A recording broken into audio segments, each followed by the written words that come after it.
Corona काल के बाद से हर शिक्षण संस्थान गुलजार हो चुके हैं। कहीं ना कहीं अगर आज जिस जगह हम हैं यहाँ आज प्रयास सोशल वेलफेयर सोसाइटी के कैंपस में आज एक भव्य कार्यक्रम का आयोजन किया जा रहा है।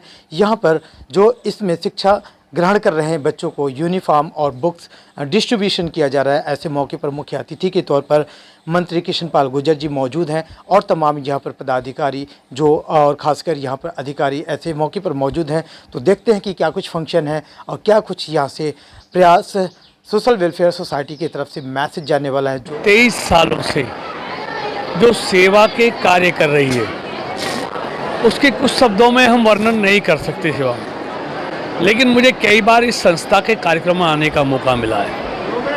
संस्था जो समाज के अंतिम पायदान पर खड़ा हुआ व्यक्ति है उसके उत्थान के लिए, उसको शिक्षित करने के लिए, उसको हाथ में हुनर देने के लिए, व्यावसायिक शिक्षा देने के लिए, उनके स्वास्थ्य की चिंता करने वाली ऐसी संस्था है जो लगातार अंतिम व्यक्ति का सशक्त करने में लगी हुई है।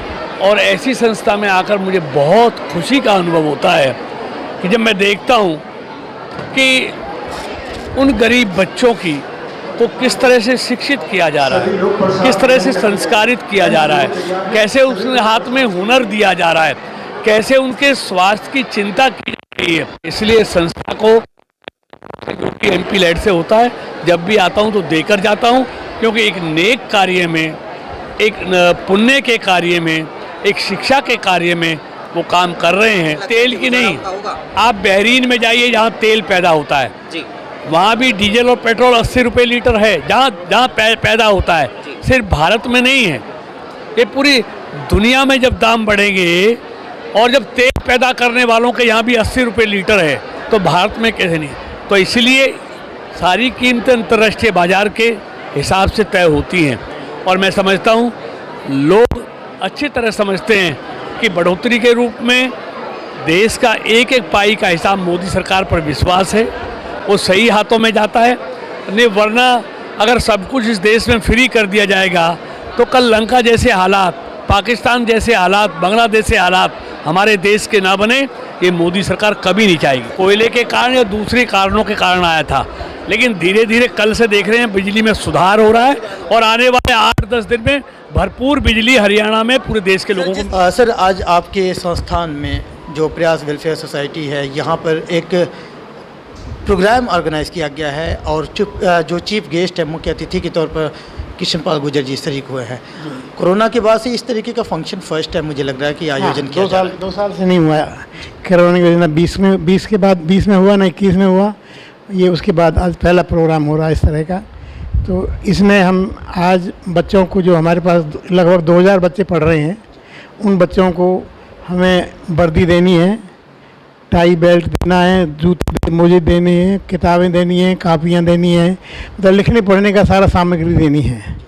तो ये हमने उनके हाथ से बंटवाया है, अपने जो चीफ गेस्ट थे मुख्य अतिथि के हाथ से बंटवाया है, उनका आशीर्वाद दिलवाया है सभी को।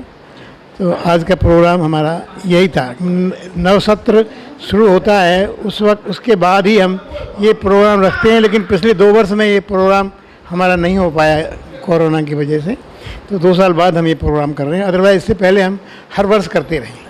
अगर देखा जाए तो समाज में आप लोग एक बड़ा उम्दा काम कर रहे हैं, जिससे कि जो ज़रूरतमंद लोग हैं उनको एजुकेशन मिल रहा है, फिर उसके बाद उनको कैरियर भी मिलता है अपने लाइफ में सेटल होने के लिए। जी सर। आम जनता से क्या मैसेज देना चाहेंगे, क्या कहेंगे? मैं आम जनता को यही कहना चाहूँगा कि हम जो काम कर रहे हैं, हम गरीब बच्चों को निःशुल्क शिक्षा दे रहे हैं, कोई उनसे किसी तरह का चार्जेस नहीं ले रहे हैं। और इसके अलावा, शिक्षा के अलावा हमने चिकित्सा का भी प्रबंध किया हुआ है। 6 डिस्पेंसरी हमारी चल रही हैं। उसमें एक मोबाइल है जो ऐसी जगह जाती है जहाँ बिल्कुल कोई सुविधा मेडिकल की नहीं है।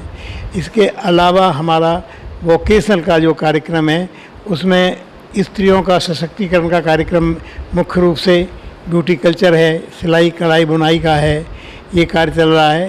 कंप्यूटर का चल रहा है। कंप्यूटर के 3 काम हैं, एक बेसिक है, एक टैली सिस्टम सिखाते हैं, एक रिपेयर हार्ड डिस्क की सिखाते हैं कंप्यूटर में। इसी तरह इलेक्ट्रिशियन का काम सिखाते हैं, मोबाइल रिपेयरिंग का काम सिखाते हैं। तो जनता से हम यही उम्मीद करते हैं जनता से, हम यही प्रार्थना करते हैं कि हमारे सारे प्रोग्राम्स डोनेशन बेस्ड रहें। हमको कहीं सरकार से कहीं से कोई किसी तरह का सहयोग नहीं प्राप्त होता है, तो हम यही दरख्वास्त करते हैं कि हमारी ज़्यादा से ज़्यादा लोग आकर के मदद करें। सर, आज प्रयास सोशल वेलफेयर सोसाइटी के जो प्रोग्राम में आप लोग शरीक हुए हैं, क्या कुछ आपको नज़र आया और इनकी जो पहल है इसको आप कैसे देखते हैं? देखो जी, मैंने तो अपने भाषण में यही कहा था कि जो ML गुप्ता जी हैं, जो कि फाउंडर मेंबर हैं, और उन्होंने प्रयास किया, और ये प्रयास 1999 से शुरू किया उन्होंने, और बुलंदशहर से शुरू किया। जब वो बैंक में थे तो उन्होंने ये देखा कि बहुत सारी छोटी छोटी बच्चे ये स्क्रैप बीन रहे हैं, और उनके हालात ऐसे नहीं हैं कि भाई इनको कोई पढ़ाई कराने वाला भी हो। तो जब उन्होंने वो गरीबपना देखा, उनकी लाचारी देखी, उन्होंने ये प्रयास करने का पूरा मन बना लिया कि मैंने इन गरीब बच्चों के लिए कुछ ना कुछ करना है। आने बाद उन्होंने अपने लोगों को जोड़ के इन बच्चों के लिए, इन लड़कियों के लिए और लड़कों के लिए एक काम शुरू कर दिया। इनको देखते देखते लोग जुड़ते चले गए। देखो, दान पुण्य देने वालों की कोई कमी नहीं है, जो पैसा दिया जाए वो पैसा प्रॉपर जगह लगे, ये देखा जाता है। वो काम यहाँ इस संस्था ने कर रखा है। प्रयास वेलफेयर सोसाइटी ने जो इतनी अच्छी बिल्डिंगें बना रखी हैं, इतने स्कूलों में उनका अनुदान चल रहा है, 75 अभी सिलाई मशीनें दी हैं, ऐसे ये देते चले आ रहे हैं, और स्किल डिपार्टमेंट भी खोल दिया है। ये अपने आप में बहुत बड़ी मिसाल है। और मैं सारी जनता से, फरीदाबाद के लोगों से, ईमानदार फरीदाबाद की डिस्ट्रिक्ट से लोगों से, जो धनाढ्य हैं और जो दान पुण्य करते हैं, इसमें जरूर अपना योगदान दें और इस संस्था को आगे बढ़ाएं, ताकि ये गरीब बच्चे हैं, इनको शिक्षा मिल सके, योगदान मिल सके और इनकी स्किल मिल सके। देश दुनिया की हर लेटेस्ट खबर देखने के लिए सब्सक्राइब करें हमारे चैनल PNN को, और साथ ही बेल आइकन दबाना ना भूलें।